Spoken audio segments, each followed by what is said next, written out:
Hello students, welcome to this video. आज के इस वीडियो में हम करने वाले हैं एनिमल टिश्यू के बारे में। इससे पहले हम प्लांट टिश्यू को कर चुके हैं। यदि आपके वो वीडियोस देखने हैं तो आप प्लेलिस्ट में जाकर देख सकते हैं। प्लांट टिश्यू में हमने मेरिस्टेमेटिक टिश्यू और परमानेंट टिश्यू दोनों किए हैं। परमानेंट टिश्यू में हमने दो टाइप्स देखे हैं, सिंपल परमानेंट टिश्यू और कॉम्प्लेक्स परमानेंट टिश्यू। आज के इस वीडियो में हम स्टार्ट करने वाले हैं एनिमल टिश्यूज़ के बारे में कि ये जो एनिमल्स होते हैं उसके अंदर कौन कौन से टिश्यूज़ प्रेजेंट होते हैं, उनका क्या नेचर होता है, क्या फंक्शन होता है। तो चलिए शुरू करते हैं। When we breathe we can actually feel the movement of our chest. जब हम ब्रीदिंग करते हैं, सांस लेते हैं, तो हम अपने चेस्ट की मूवमेंट को फील कर सकते हैं। How do these body parts move. अपने जो बॉडी पार्ट्स हैं मूव कैसे कर रहे हैं। For this we have specialised cells called muscle cells. तो ऐसे मूवमेंट्स के लिए हमारी बॉडी के अंदर कुछ स्पेशलाइज्ड सेल्स हैं जिनको हम कहते हैं muscle cells. The contraction and relaxation of these cells result in movement. In muscle cells की जब कॉन्ट्रैक्शन होती है और रिलैक्सेशन होती है तब बॉडी के अंदर मूवमेंट कोज होती है। तो ये डायग्राम में देखिए, जैसे कि स्टमक को दिखाया गया है, तो स्टमक की वॉल का जो सेक्शन उसको लार्ज किया गया है। उसके अंदर अब फिर आपके अलग अलग टिश्यूज दिखाए गए हैं, जैसे कि ये आपके स्मूथ मसल सेल्स हैं। स्मूथ मसल सेल्स के अंदर अब मसल सेल्स आ गए तो उसके अंदर आगे मसल फाइबर। तो ऐसे कुछ इलोंगेटेड सेल्स होते हैं जिसके अंदर न्यूक्लियस होता है और ये सेल है बीच में पूरा। तो ये आपका एक टाइप है आपका स्मूथ मसल फाइबर। तो ये टाइप है आपका मसल टिश्यू के लिए। आगे देखिए, during breathing we inhale oxygen. Breathing के दौरान हम ऑक्सीजन की इनहेलेशन करते हैं। Where did this oxygen go. ये ऑक्सीजन हमारी बॉडी में कहाँ जा रही है।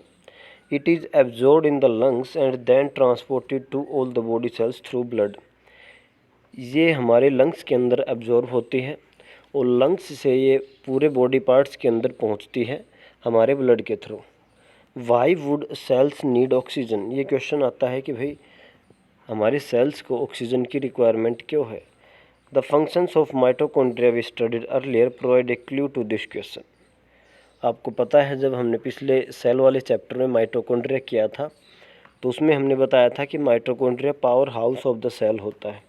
तो माइटोकॉन्ड्रिया के अंदर क्या होता है, आपका सेलुलर रेस्पिरेशन होता है जिसके अंदर हमें ऑक्सीजन की रिक्वायरमेंट होती है जिससे हमारा एटीपी बनता है। तो इस एटीपी की फॉर्मेशन के लिए आपका क्या चाहिए, ऑक्सीजन चाहिए। Blood flows and carries various substances from one part of the body to the other. Blood क्या है, एक पार्ट से दूसरे पार्ट के अंदर बॉडी के अंदर फ्लो करता रहता है और यदि कोई भी सब्सटेंस को बॉडी के एक पार्ट से दूसरे पार्ट तक लेके जाना है तो वो फंक्शन आपका ब्लड का होता है।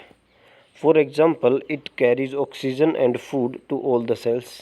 एग्जाम्पल के लिए आपको बताया है जैसे कि ऑक्सीजन लंग्स तक पहुंच चुकी है। अब लंग्स से और पूरी बॉडी के अंदर अगर ऑक्सीजन की सप्लाई करनी है तो वो ब्लड के थ्रू होती है। आपको पता है ब्लड के अंदर हीमोग्लोबिन होता है, हीमोग्लोबिन के साथ ऑक्सीजन बाइंड करके और पूरे बॉडी के हर एक सेल तक जाती है। ऐसे ही क्या होता है, हमने जब खाना खाया तो ग्लूकोज आखिर में जब ब्रेक डाउन हुई, जो ब्रेक डाउन होने के बाद फूड की तो हमें ग्लूकोज मिला। अब उस ग्लूकोज को हमारे स्मॉल इंटेस्टाइन से और पूरी बॉडी के अंदर सप्लाई करना है, हर एक सेल्स तक लेके जाना है जहाँ पर माइटोकॉन्ड्रिया की हेल्प से वहाँ से एनर्जी निकालेंगे। तो उस ग्लूकोज को हर एक सेल तक पहुँचाने का काम भी करता है आपका ब्लड। तो ब्लड क्या करता है, आपका ट्रांसपोर्ट का काम करता है। It also collects waste from all parts of the body. जो ब्लड है वो क्या करता है, जितने भी सेल्स हैं, जितने भी बॉडी पार्ट्स हैं, उनसे जो वेस्ट निकला है उसको भी कलेक्ट करता है। And carries them to the liver and kidneys for disposal. और वहाँ से उनको लेकर के जाता है लीवर के अंदर और किडनीज के अंदर, जहाँ से वो वेस्ट को डिस्पोज किया जाता है, वेस्ट को बॉडी से बाहर निकाला जाता है। टॉक्सिन्स होते हैं उनको बॉडी से बाहर निकाला जाता है। Blood and muscles are both example of tissues found in our body. Blood है और जो मसल्स है वो क्या है, एनिमल के अंदर पाए जाने वाले टिश्यूज़ का एग्जाम्पल है। On the basis of functions they perform we think of different types of animal tissues. हमारी बॉडी के अंदर अलग अलग तरह के एनिमल टिश्यूज़ हैं, वो किसके ऊपर डिपेंड है कि भाई वो कौन सा फंक्शन परफॉर्म कर रहे हैं। Such as epithelial tissue, connective tissue, muscular tissue, nervous tissue. तो ये 4 तरह के टिश्यूज़ हमारी बॉडी के अंदर प्रेजेंट है। एपिथेलियल टिश्यू है जिसका मेन फंक्शन हो जाएगा प्रोटेक्शन का। कनेक्टिव टिश्यू है जो बॉडी के एक पार्ट को अलग दूसरे पार्ट से ज्वाइन करने का काम करता है, कनेक्ट करने का काम पड़ता है। जो मस्कुलर टिश्यू है, जो मसल्स, जो बॉडी के अंदर मूवमेंट्स के लिए रेस्पॉन्सिबल होता है, इंटरनल ऑर्गन्स के अंदर जो मूवमेंट हो रही है उन्हीं के लिए स्मूथ मसल्स होती है, स्केलेटल मसल्स होती है। अगला है आपका नर्वस टिश्यू। नर्वस टिश्यू के अंदर आपके न्यूरॉन्स आते हैं जो ब्रेन सेल्स हैं। उसके अंदर जो आपने अभी कंट्रोल एंड कोऑर्डिनेशन में आप 10th क्लास में पढ़ेंगे, जिसमें आपको पता लगेगा कि जो केमिकल मैसेज है वो न्यूरॉन्स के थ्रू इम्पल्स की फॉर्म में मूव करता है, जिससे कोई भी जो बॉडी होती है वो एक्सटर्नल स्टिमुलस के लिए रेस्पॉन्स देती है। तो ये सब आपके 4 तरह के क्या है, एनिमल टिश्यूज़ हैं। एपिथेलियल है, कनेक्टिव है, मस्कुलर है और नर्वस टिश्यू है। अब आपका जो एग्जांपल दिया गया था ब्लड, आपको फंक्शन देख के ही पता लग गया होगा कि ब्लड ट्रांसपोर्ट का काम कर रहा है। तो ब्लड क्या है, it is a type of connective tissue, connect कर रहा है। ब्लड और लिम्फ होते हैं कनेक्टिव टिश्यू, और भी हैं। और and muscle forms muscular tissue. तो 2 का तो एग्जांपल हो चुका है, ब्लड है, ये एग्जांपल है कनेक्टिव टिश्यू का, और जो मसल्स है वो आपके एग्जांपल है मस्कुलर टिश्यूज़ का। अब एक एक करके हम एक एक टिश्यू की डिटेल में स्टडी करेंगे, इसके टाइप्स क्या होते हैं, कहाँ कहाँ पे प्रेजेंट होते हैं, किसका क्या फंक्शन होता है। सबसे जो पहला टाइप है वो है आपका एपिथेलियल टिश्यू का। तो देखते हैं, द कवरिंग और protective tissue in the animal body are epithelial tissue.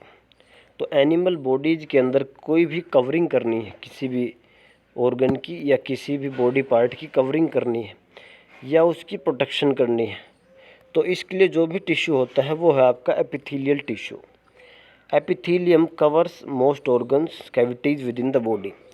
Body के अंदर जो भी कैविटीज़ हैं और जो भी ऑर्गन है, जो मोस्टली ऑर्गन और कैविटीज़ मतलब खाली जगह जो भी है, तो उनकी कवरिंग का काम कौन कर रहा है, आपका epithelial tissue. It also forms a barrier to keep different body system separate. अब एक बॉडी पार्ट को दूसरे बॉडी पार्ट से सेपरेटेड रखना है, उसके बाहर की कवरिंग रखनी है, उसके बीच में कोई बैरियर लगाना है, वो भी आपका काम है एपिथेलियल टिश्यू का। The skin, the lining of mouth and lining of blood vessels, lungs, alveoli and kidney tubules are all made up of epithelial tissue. ये है आपके भाई कि भी कहाँ कहाँ पर एपिथेलियल टिश्यू प्रेजेंट है। तो जो आपकी स्किन है बॉडी की, वहाँ पे एपिथेलियल टिश्यू है। लाइनिंग ऑफ माउथ, जो माउथ है आपका, मुंह के अंदर की लाइनिंग जो है वो भी आपके एपिथेलियल टिश्यू है। लाइनिंग ऑफ ब्लड वेसल्स, जो आपके आर्टरीज और वेन्स है, जो ब्लड वेसल्स हैं, उसके अंदर की जो लाइनिंग है वो भी क्या है, आपकी एपिथेलियल टिश्यू है। लंग्स के अंदर जो एल्वियोलीज होती हैं, उसके अंदर थिन वॉल्स होती हैं जहाँ पे ऑक्सीजन और CO2 का एक्सचेंज होता है, वो भी क्या है, एपिथेलियल टिश्यू है। किडनी के अंदर जो ट्यूब्यूल्स होते हैं, नेफ्रॉन्स, वो भी क्या होते हैं, एपिथेलियल टिश्यू के बने होते हैं। तो epithelial tissues are tightly packed and form a continuous sheet. क्या होता है एपिथेलियल टिश्यू के अंदर, क्या होता है, सेल्स जो है वो टाइटली पैक हो जाते हैं, एपिथेलियम सेल्स बोलते हैं। तो जो एपिथेलियम सेल्स होते हैं वो टाइटली पैक होकर के एक कंटिन्यूस शीट बना देते हैं, तो उसको हमने कह दिया एपिथेलियल टिश्यू। अब सीट बन गई तो मतलब क्या हो गया, एक कवरिंग टाइप बन चुका है। They have only a small amount of cementing material between them and also no intercellular space. तो उसके अंदर जो सीमेंटिंग मटेरियल होता है उसकी भी अमाउंट बहुत स्मॉल होती है, बहुत ही कम मात्रा में होता है। और जो इंटरसेलुलर स्पेस यानी एक सेल से दूसरे सेल के बीच में स्पेस भी बिल्कुल कम होता है। तो मतलब हम कह सकते हैं कि वो पूरी उसकी कवरिंग कर देता है, एक लेयर ऑफ सेल्स बन जाता है, कवरिंग हो जाती है, जिसके अंदर इंटरसेलुलर स्पेस भी बहुत कम है और जो सीमेंटिंग मटेरियल है वो भी बहुत कम है। ऑब्वियसली एनीथिंग एंटरिंग और living the body must cross at least one layer of epithelium. तो हमारी बॉडी के अंदर कुछ भी चीज़ एंटर हो रही है या कुछ भी चीज़ बॉडी से बाहर निकालनी है, लीव करना है बॉडी को, तो उसके लिए क्या है, उसको एक लेयर ऑफ सेल्स को तो क्रॉस करना ही पड़ेगा। जो एपिथेलियम सेल्स की लेयर होती है उसको क्रॉस करना ही पड़ेगा। As a result the permeability of cells of various epithelia play an important role in regulating exchange of materials between the body and the external environment. And also different parts of the body. तो अब ये क्या कह रहा है, permeability मतलब allow करना, enter